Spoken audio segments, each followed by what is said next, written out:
Assalamu alaikum and welcome to this very special edition of Sports Extra. I'm your host Ahmed Nawaz and I'm bringing you something very exclusive. Now the South African women's team is on a tour to Pakistan and it's a great moment for all you cricket fans, especially our young girls out there who get to see so many heroes on the field, and they've got so many fans already over here that have been watching them over the years as a South African team. So very lucky that we're going to be talking to some of the members of this South African team. We're going to be talking about their careers, what's the journey been like for them growing up and wanting to be a cricketer and then playing for the national side. And not just that, then come to Pakistan and play in front of a crowd that has really wanted to see cricketers in action, cricket in their own home yard, and also at the fact look at some of these heroes for inspiration. So I think without any further wait or without any further delays, I'm going to introduce you first of all to this lady who's got more than 2,000 runs when you talk about one-day internationals. In T20, it's a phenomenal record. You talk about the wickets tally, the runs tally, everything is sticking for this lady, and she's been representing South Africa with pride and with honor as well. We've got Marizanne Kaur. Assalamu alaikum. Good afternoon. How are you? Hi, I'm good, thanks, and yourself. Thank you great. so much for having me. Thank you so much. And you've enjoyed a fantastic career so far, and I understand there must be so many fans all around the world. But I understand that first of all, we just need to know that little story of a young girl growing up and then thinking that, cricket is something I want to do. Yeah, look, obviously back home, grew up as a bit of a tomboy, played all the sports that the boys did. Till this day, I can't tell you why cricket is the one I chose, but I'm very blessed and very glad that I chose cricket. Never would I have ever thought I would be sitting here in Pakistan speaking to you about women's cricket. So it's been exciting times. From where women's cricket started, I mean, I didn't even know there was a national women's team in South Africa 14 years ago. Obviously, like I mentioned, made my debut. You played for the love of the sport, and here we are today with so many big name countries having women's teams, and especially what has recently been in the news, a lot of the women's teams are on equal match fees as the men. So it's just been one incredible journey. It's so good to see women's cricket growing, and happy to be here in Pakistan. Well, I understand that there is a big difference when you decide that from now on I'm going to take my amateur love of the sport to something professional. And right now, the way cricket is evolving, it's a very demanding field. I mean, just the amount of travel you guys are going through and, then playing matches and the frequency of games, it's all evolving at a rapid pace. So how is it to keep up with that, including keeping yourself physically fit, modern day shots, whatever you want to call them, all kinds of silly stuff happening on the field. So how hard it is as a professional athlete to go through that routine? It's a challenge. I'm not going to sit here and lie, especially coming from amateur cricket. When I started my career, you trained, but it was for the love of the sport. And now it's almost like you mentioned, we play so many tours for South Africa and then franchise cricket as well. So it's demanding, but I mean, it's for the love of the sport still till this day. I love playing for my country. I love playing in all these leagues and touring different countries. I mean, I've played for South Africa for 14 years, and finally I get the chance to come over and play in Pakistan. So it's just been one amazing journey, and I'm glad I could be there when things weren't as good in the sport, and seeing how it has grown and how far we've come. It's just amazing to see. So how does the younger lot look up to you when they realize they've got a senior in the likes of Marizanne, who's been there for 14 years? How's that sharing of experience with the youth? I don't see myself as that, to be honest.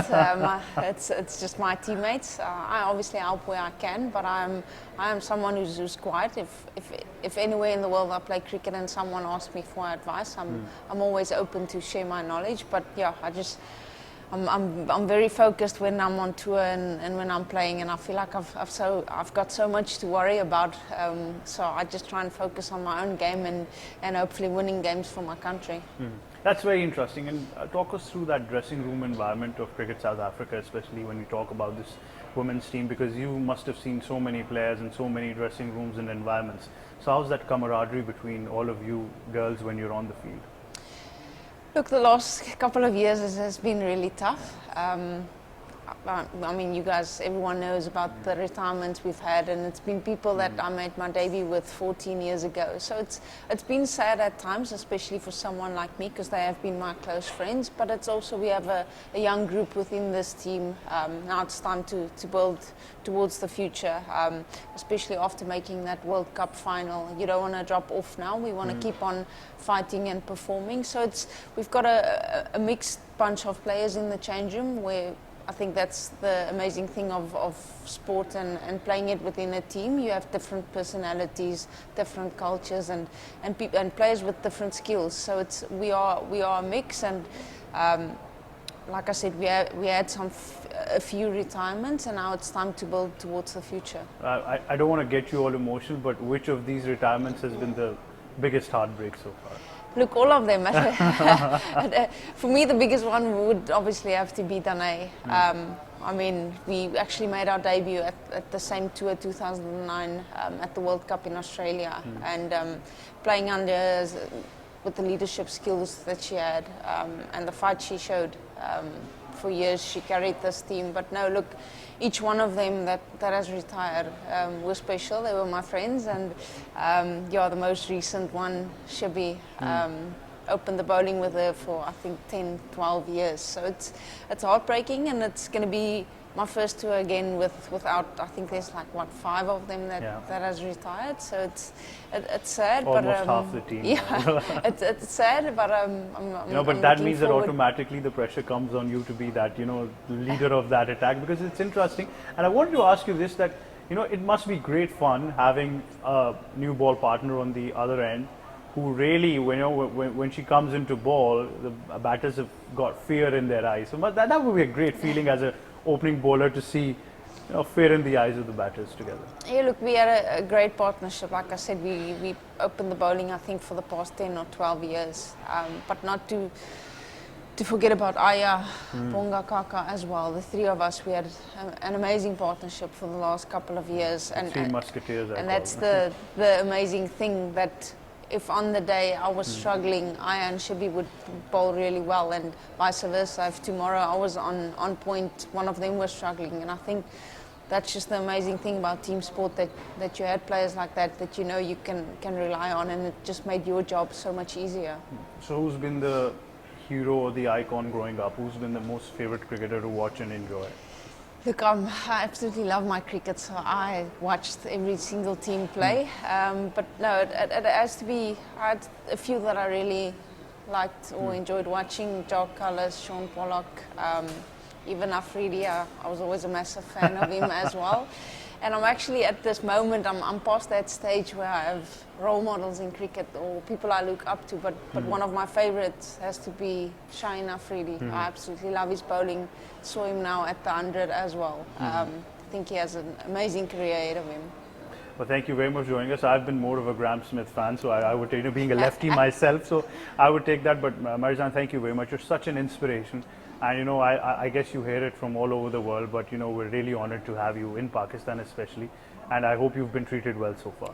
The people have been absolutely amazing. Thank you. Thank you very much for joining us. Thank you. Now we'll just go towards more players that are coming up, so stay tuned. Right now I've been joined by the skipper of the team, and I do call her Skip. I have that leverage so far. So we're going to be talking to her about her career, and very honored to be joined by Laura Woolford. Hello, how are you? Hi, good. Thanks for having me. Skip, great to have you on the show. First of all, I think what a remarkable career. More than 80 one-day internationals at an average that is above 40. Talk about the amount of T20s you played. So generally the experience and the success has been there. But, like I always ask any guest on the show, first of all, talk us through the career, from where it all started, and when Laura decided that, look, I'm going to be a professional cricketer for South Africa. Well, starting off, I definitely didn't think it would be something that I would be doing professionally. It was always just something I did for fun as a kid, just with my friends at school, and just something I did after school for fun, really. And it was only in my last year of high school that it became a viable sort of career option. I think women's cricket really started accelerating during that time, and it was an opportunity too good to refuse. So chose to stick with cricket instead of going to med school. And yeah, I've been really happy with my decision and still loving it. Well, you're leading a fantastic bunch of girls, aren't you? This is an amazing team to be around. But I understand that certainly it's a very tough moment as well when you've got so many senior players retiring at this point. So how hard has it been so far, and then to develop those new combinations at a very important time? Yeah, it's difficult. I think if any team loses their 4 or 5 most senior players, it'll be difficult to rebuild from. But at the same time, I guess it gives a lot of opportunity to a lot of new faces. And not just new faces, some faces that have been around but have not necessarily gotten the game time and have been on the bench for a while. So I'm very excited to see what this series brings. Hopefully some of those new players are able to grab the opportunity with both hands and have good series. But if that's not the case, at least they've gained a great bit of experience out here in Pakistan. So. Well, there's been a lot going on in the world of cricket. I think it's evolving at a very rapid pace now. And there's so much frequency, as we call it. You're traveling, the cricket involved.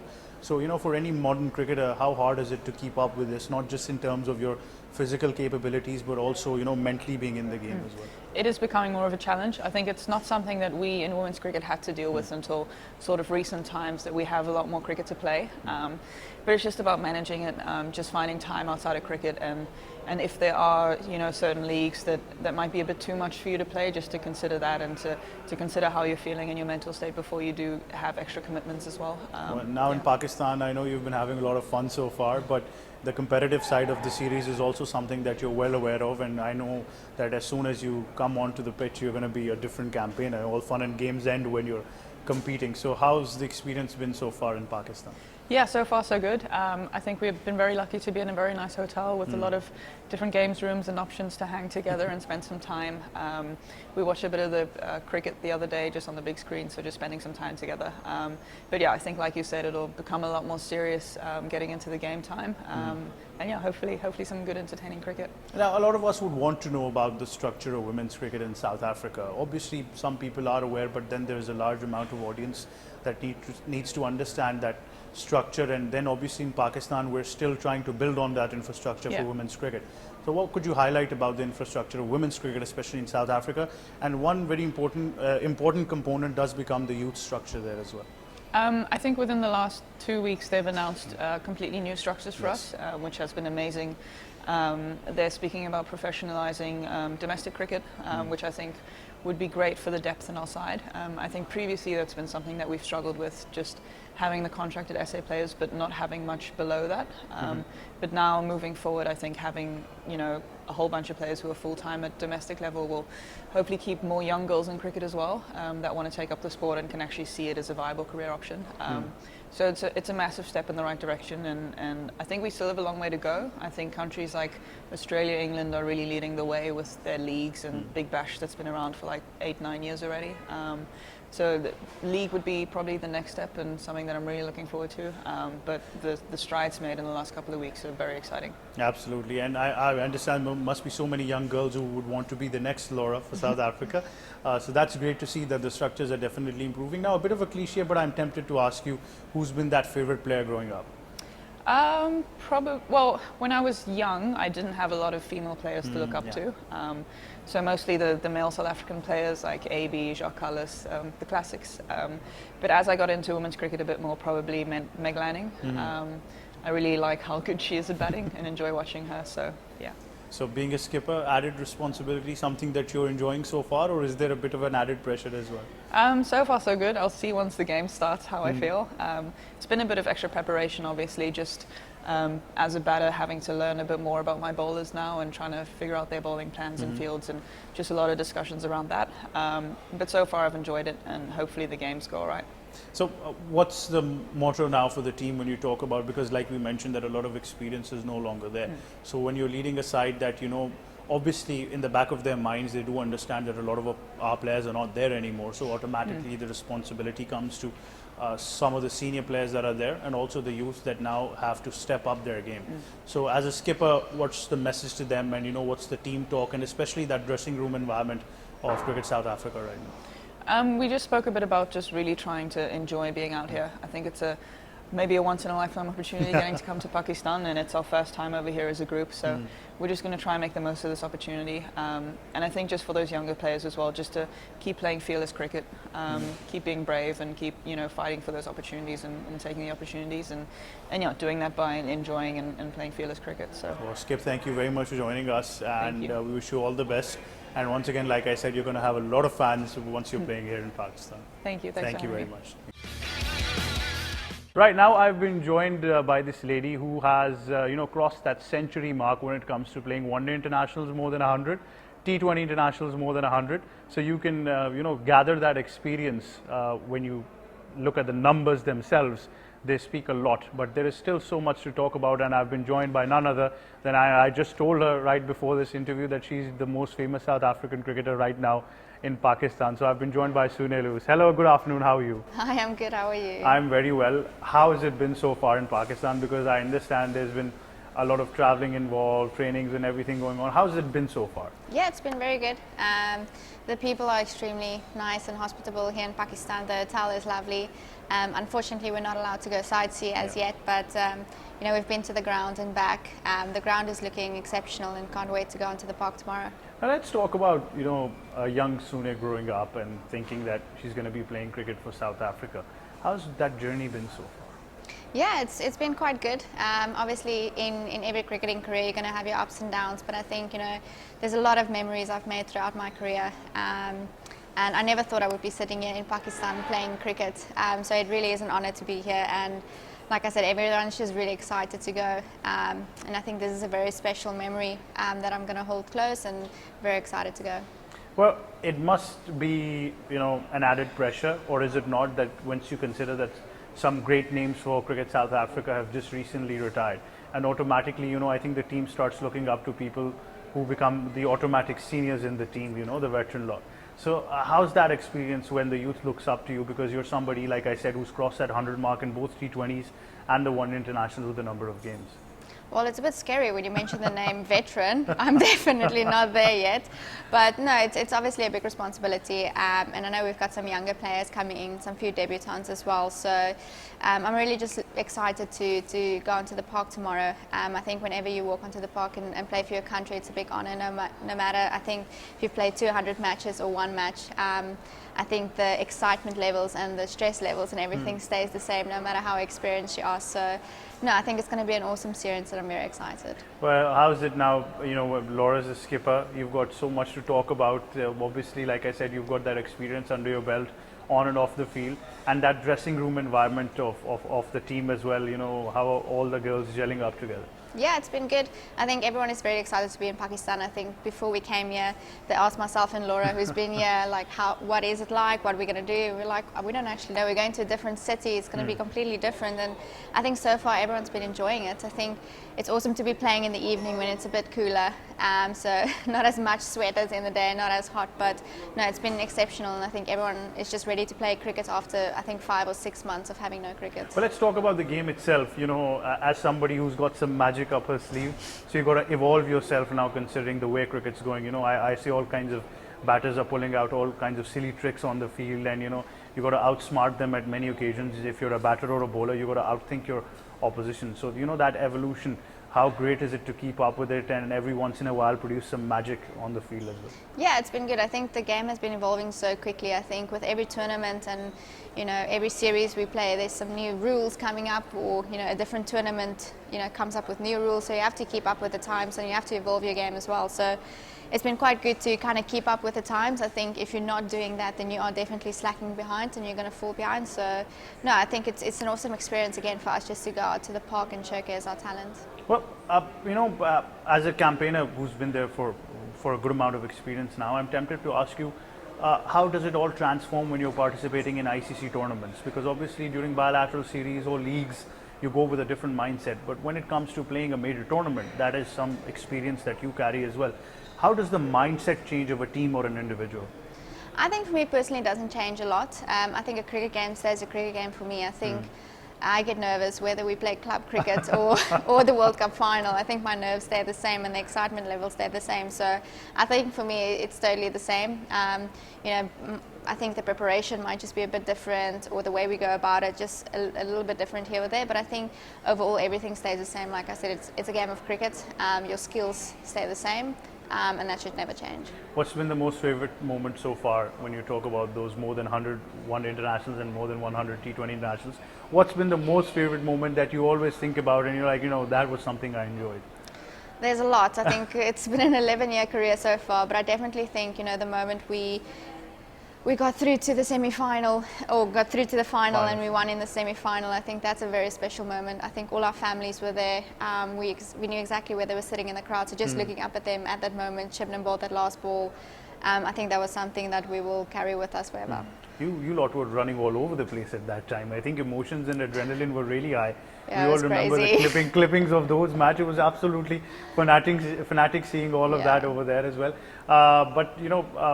Being here in Pakistan, you're going to be inspiring so many young girls to take up the sport as well.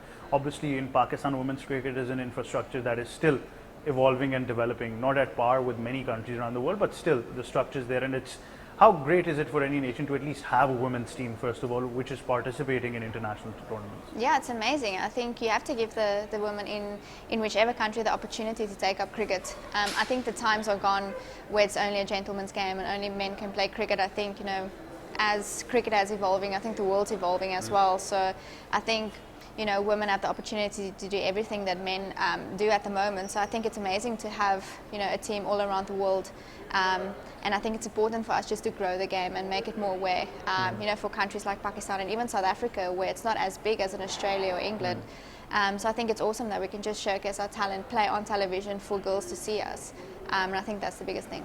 But certainly some countries have stepped up and created an example. I mean, particularly when you talk about the concept of having equal pace for both men and women cricketers, that must set the bar very high. Yeah, for sure. I think in a lot of countries we're getting equal match fees at the moment, which is a very good step in the right direction. I think the next step, I think if we play on television and get all those sponsors as well, equal pay and salary should be the next step. And I think there's no reason why that shouldn't be happening. So there's a lot of good things happening at the moment in the world of cricket, especially women's cricket. I think it's very exciting times. And with all the leagues popping up as well, I think there's just so many opportunities to showcase your talent and for girls to get the opportunity to play all around the world, which is, I think, very, very exciting. So I think it's a great time in women's cricket, and I think it can only grow from here. Surya, thank you very much for joining us. And like I said, you're already a star, not just here in Pakistan, but around the world. And it's been great seeing you on the field, and we hope that everything that you've been doing continues. Thank you so much. Thank you very much. So stay tuned, we've got more coming your way. Now some more interesting players now. This fine young lady has completed that 50 mark when it comes to playing more than 50 one-day internationals and more than 50 T20 internationals. And the wickets tally for both the formats is certainly ticking. So I've been very honored to be joined by Masabata Klaas. Hello, good afternoon. How are you? Hello, thank you very much. And how are you? I'm very well. So first of all, just tell me, how does it feel to be here in Pakistan? To be honest with you, it's a very nice country. I'm enjoying it so far, even though it's hot, but then I'm adapting very well. But then, yeah, so far I'm enjoying it, and the food is nice also. Food is nice. Yes, very, very.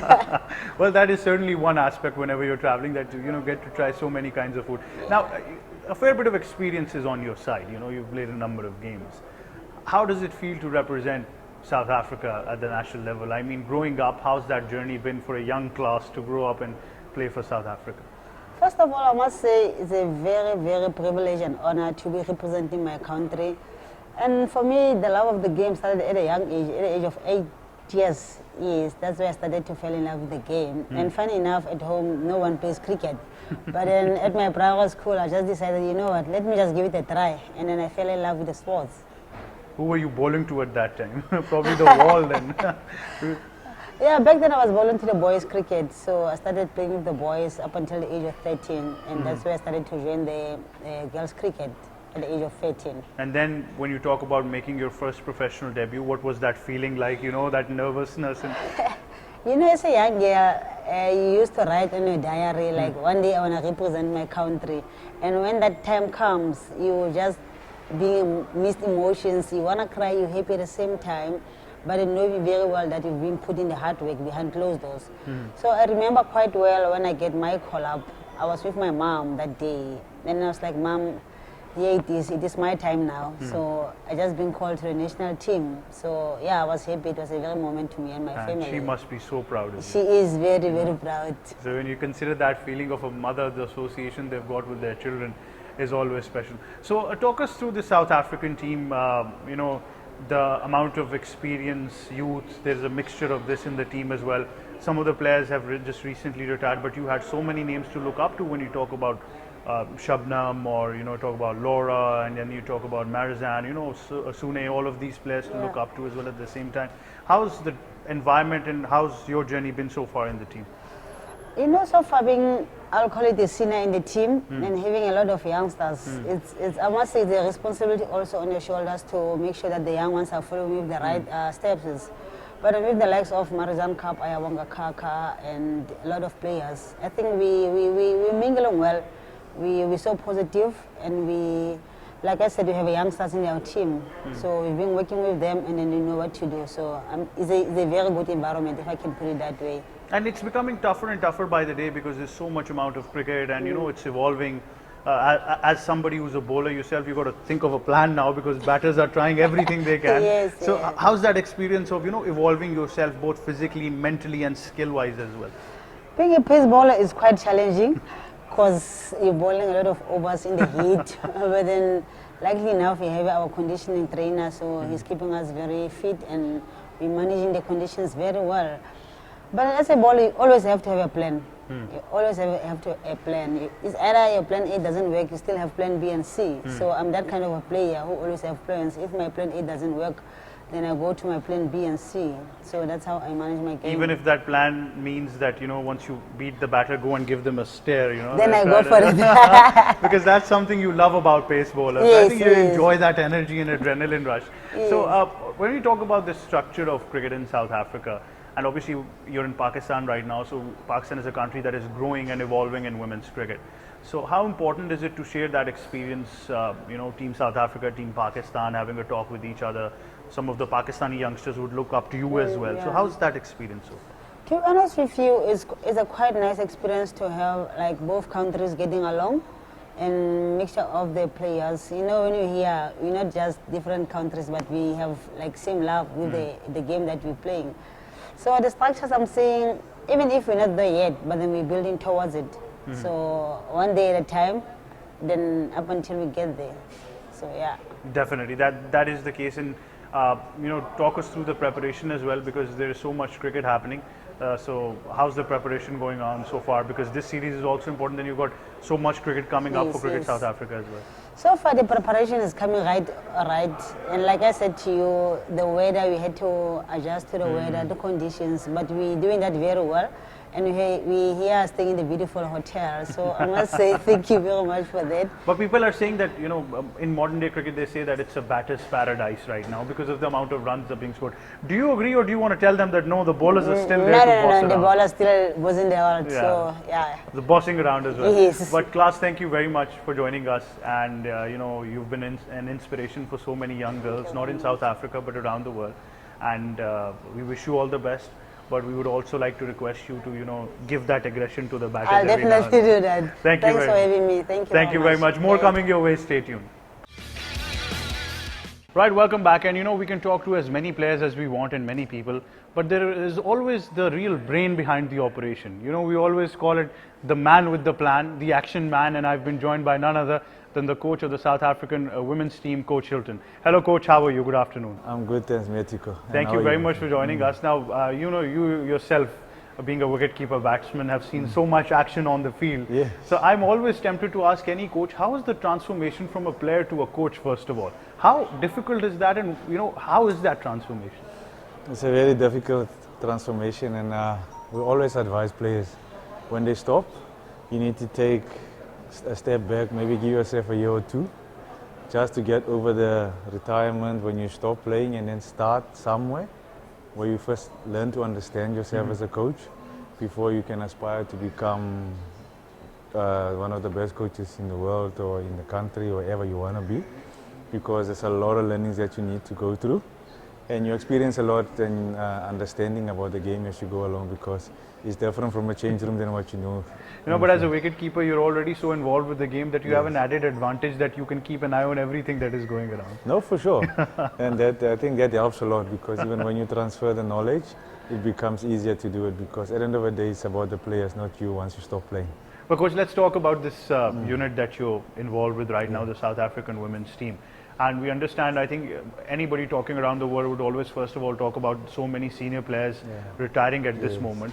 So what's it like in the dressing room when you've got a bunch of youngsters now and a bunch of people who automatically become the senior lot because so many people are going? So as a coach, how do you deal with all of this? No, the transition, we always anticipated it's going to happen because of all the leagues that's played around the world now. Players need to look after themselves at the end of the day. I mean, they've served the country so well. We can only celebrate their successes, and the youngsters that are currently finding themselves now as senior players had the opportunity of 3 to 4 years to be in the same change room with these players. Now it's time for them to step up. I think for us, it's just to make sure that we balance that expectation from the players and also to understand they've got a job to do, because there's other youngsters coming in now that's looking up to them. 3 years ago when they came in, 3-4 years ago when they came in, they were still youngsters, they were learning. So now it's for them now to show the youngsters what it's all about. Coach, you have the experience and you can talk more the talk when it comes to cricket than me, but we're seeing a major evolution where the amount of T20 cricket being played is dominating right now. So at this moment, how do we stick to the basics and tell our youngsters and especially the team that, for any format of cricket, basics would still be the same? Irrespective where you go, whether it's red ball, T20, 50 over, club cricket even, basics stay the same, they never change. So we always encourage youngsters and to emphasize on understanding that, because the quicker they understand the game, it's easy to now start learning the other parts of the game, how to become improvise and how to initiate certain things. But if the basics are not in place, you can't keep going back to anything else, because it's a good point of reference for you as a cricketer, and it's a good sound base for you to be able to move forward. But there's a new terminology in the world now, it's called the power hitting coach. Oh, yes. So, how important is that to, incorporate that in your training manual as well? No, with each and every cricketer that comes through now, it's one of the sessions that they have to go through, because you need to show what you can do, because at any given opportunity in a game, especially in the short format, you're going to be needed to score better than a runner ball. So if you don't have the ability, it becomes difficult to be picked in the team, because others can do it, they're going to get a notch ahead of you. So it's something that you can't lag behind. Like I said, again, it boils down from if the basics are in place, those kind of things will fall into place. But everything going on, I think along with a good balanced cover drive or a pull shot, now you also got to teach the scoop or the Joe Root scoop towards third man for a six. So it's getting interesting day by day. Now, coach, the preparation so far for this Pakistan series and your time in Pakistan so far, what would you like to say? It's been brilliant. The people have been good, facilities. I mean, we can't complain. I think it's a tour we always look forward to.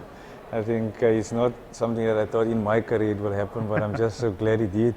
And it came at a time where we still have a young squad, and you can come to Pakistan as in. There's some Pakistani players in their change room haven't played on home soil. I think you can only think for yourself. I mean, you represented your country so long, but you haven't had a home game. I think to be part of something so historic for me, I think it takes everything that you work for, and I'm just glad I could be in Pakistan. I think the preparation is we'll be happy with that so far.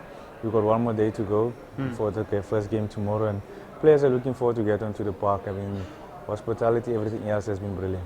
And the conditions, the weather, you got to adjust to everything. So you must have a big book of rules that you'll be ticking right now, and we understand. But are you giving these girls a tough time, or is it all simple right now? No, they're well traveled. I mean, most of them have been traveling around. I think it's all of us, about 2 players who've been to Pakistan. So the first 2 days we struggled a bit with the weather, because it did take a huge adjustment, because we come from a winter period where we come from and coming into at the back end of your summer. So for us, it's going to be key tomorrow, because like I said, the basics will be key tomorrow in tomorrow's game. But overall, I think everyone is looking forward to play against Pakistan on home soil. It's a team that we know well. We've been playing against each other so many times. When we couldn't come here, they were prepared to come there and be able to help us where we are now. So I think it's an opportunity for us to say thanks to Pakistan also for all the years, and to be able to play in Pakistan, what a blessing. Coach Hilton, thank you very much for taking out time for us and speaking to us. All the very best, but one thing is for sure that including all of them, especially you, you're already superstars over here. So everybody's loving the South African team. But thank you very much for joining us. It's a pleasure. Thanks for hosting us. Thank you very much. That is Coach Hilton. You heard from him as well. Because the fact is, like I said, there is always a man of action, the man with the plan. And Coach Hilton is certainly somebody who's giving all the insight into the game of, all the tricks and stuff, how to beat the opposition. He's coming up with all of that plan.